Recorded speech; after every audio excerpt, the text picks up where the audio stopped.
Hey guys, what's going on? It's John here. I've literally just watched new Spider-Man, No Way Home, just night, and I just felt like I had to just share the story that's going on in my brain while I'm watching it. Why we connect so well to Spider-Man, why we love Spider-Man, and the channel I'm starting here is really not even about superheroes or anything to do with media and all of that.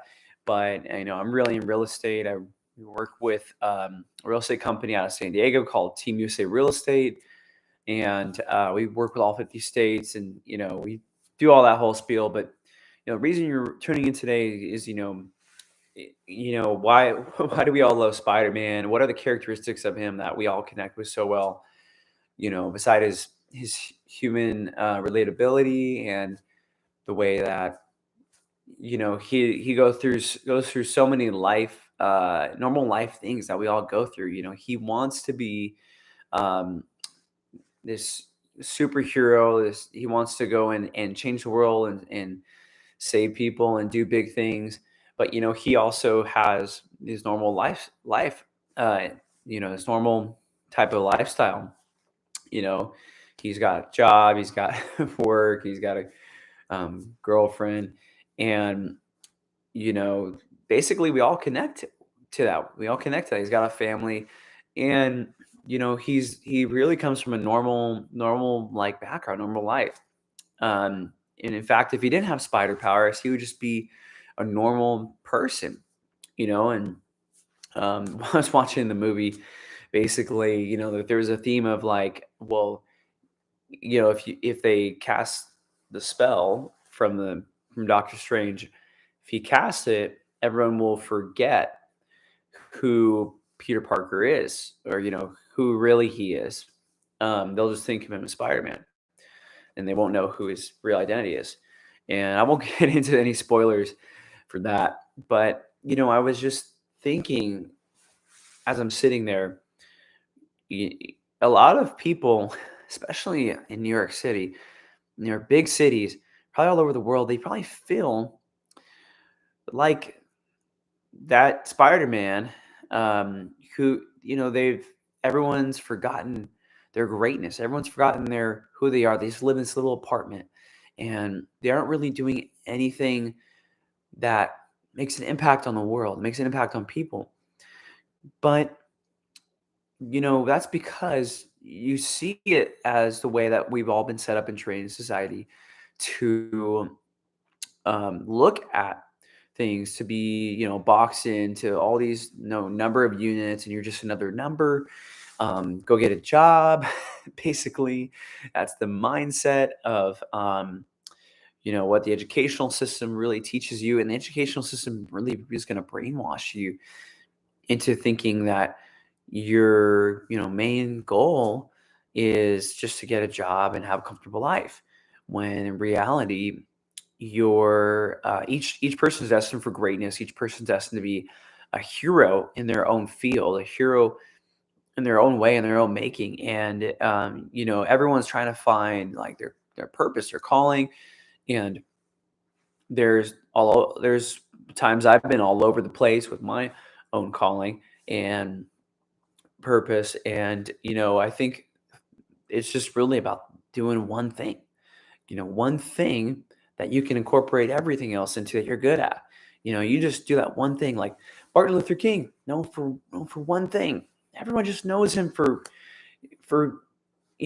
ending or coming helping America come to a point of ending racism.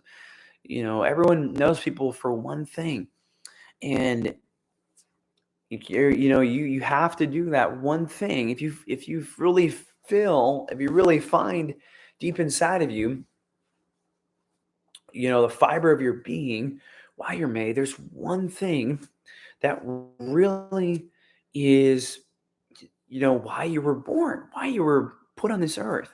In fact, out of 7.8 billion people, I can't believe I'm saying 7.8. I remember a couple of years ago it was 7.2. We're growing at such an intense rate. We're using so many resources.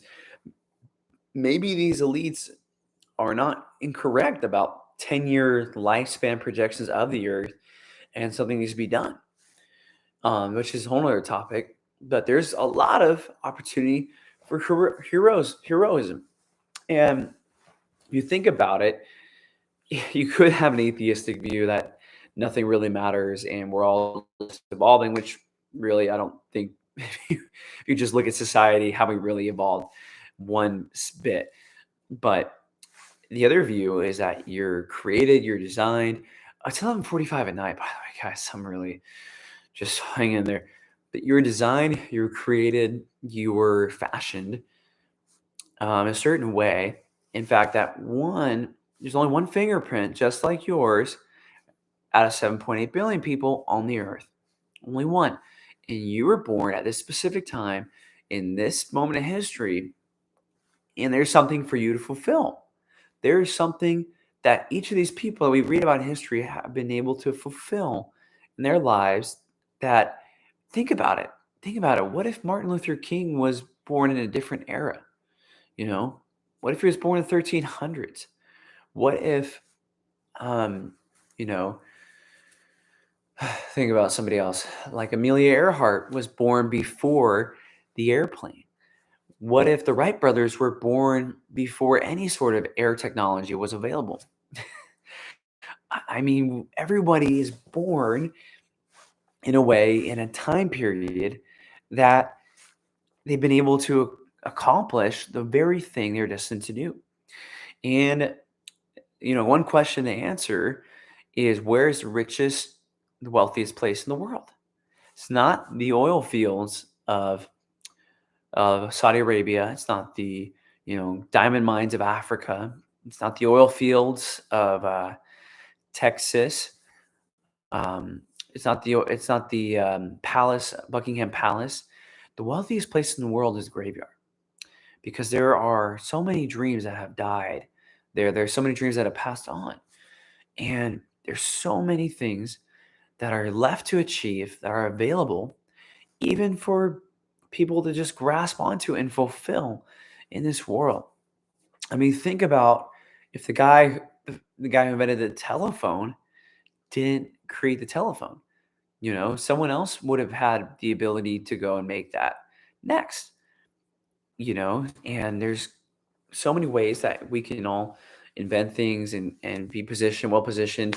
And we everybody gets stuck on real estate and finances, which, just looking at the economy, like all over the world, what's crazy news is the lira just crashing about 40% in 1 year. And people in Turkey are actually getting into Shiba coin, which, blowing my mind here. They're getting into Bitcoin and Shiba coin, but I think people all over the world are going to hone in on things like Shiba coin and crypto, these really cheap things, because they can afford them in their country. And um, even though it's not a lot, they can afford compared to us in the US, they still can afford some.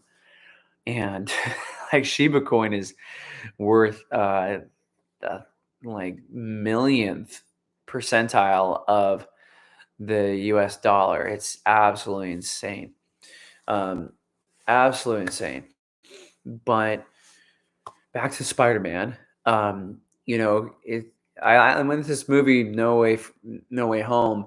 It kind of, I kind of, it was kind of like too comedic at the beginning, and then it had some more intense moments later on, which I really connected with, because back in the original Spider-Mans, everything was so dramatic. It's like, oh my gosh, I'm just gonna die. Oh my gosh, like he could lose everything. Oh my gosh, like should he kill the Green Goblin? Like, yes, he wants to. We know he wants to kill the Green Goblin, but something good in him is saying that's not justice, or that even with justice there is mercy. That mercy triumphs over justice, and we all want to be heroes, but we don't want to have the character required to be a hero. We don't want to go through the trials, the tribulations that it takes to become a hero. And a lot of people don't know what is available for them as a hero. where they can make a difference. And you, my friend, were not made and created to go to just work a job. You might need that job right now to fund your life, but you were made for something bigger. And in fact, the greatest tragedy in life is not death. The greatest tragedy, and this is a quote from Miles Monroe, the greatest tragedy in life is to be alive and not know why. To not know why you exist. To not know why you're buying that house. We coach people all the time about their real estate transactions, about their relocations. It's more than just a tax write-off to relocate. You're changing lifestyles, you're changing livelihoods. You're changing your whole pattern of how you're living your life and where you're going, where you're spending vacation time, where you're going to live, where you're going to work. And the greatest tragedy is to be alive and not know why. Now, why is death not the greatest tragedy? Well, because at death's end, you come back to your place of knowing where you come from. We all have to answer these big questions. Where did I come from? But also, why am I here? And a lot of us, we just barely saying like a lot of us, we hold on, latch on to Spider-Man and Avengers because we want to be part of this bigger purpose. We want to feel like we're a hero. It's called mirroring neurons in psychology. We want to feel like we are a hero by watching the heroes instead of actually having to do the work of being a hero. So, what I'll leave you guys with this: the reason we connect with Spider-Man so much is because we all know that we were destined to be a hero. We all know we were destined for greatness. But how many of us are going to find that? How many of us are just going to let the movie entertain us, make us feel good, get those mirror neurons going, serotonin levels up? How many of us are actually going to latch on to that purpose and find it? And so that's how we do real estate with Team USA Real Estate. Our nation was founded under God to be a light to the world, a light to all peoples. And how is your home, how is your business, how is your real estate livelihood a light to other people? How is your lifestyle, your passion, your work a light to other people? What are you doing today? Where are you headed?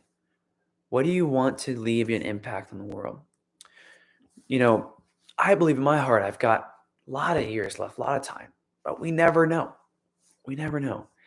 If you were going to die next year, what would you do to improve not only your quality of life, but what you can do to help people? What would you do to improve the way you help people and make the most of every single moment? If you were going to die next year, if you had only 12 months to live, what would you do with that time? For me, I decided a long time ago I was going to give my life to Jesus Christ. Follow him. He'll direct your path straight, deliver you of all your sins, of all evil, and set you free, defeat death in your life, and free you from sin that destroys and brings death. But ultimately, what do you want to bring into your life that's going to make you satisfied, that you didn't just live for yourself? Or if you were to show up at your funeral, if you were to show up at your funeral, and hear people talk about you, what would they say? Would they look at you like you were Spider-Man? Like you were there for them right when they needed you most? That's why we connect with Spider-Man the most, because he's the person who's out there helping us when we need help the most. And that's what people are looking for. People are looking for somebody who's there to help them when they need it the most. And you can't find that in a person. Every man will fail. Jesus will never fail. And that's how we service people.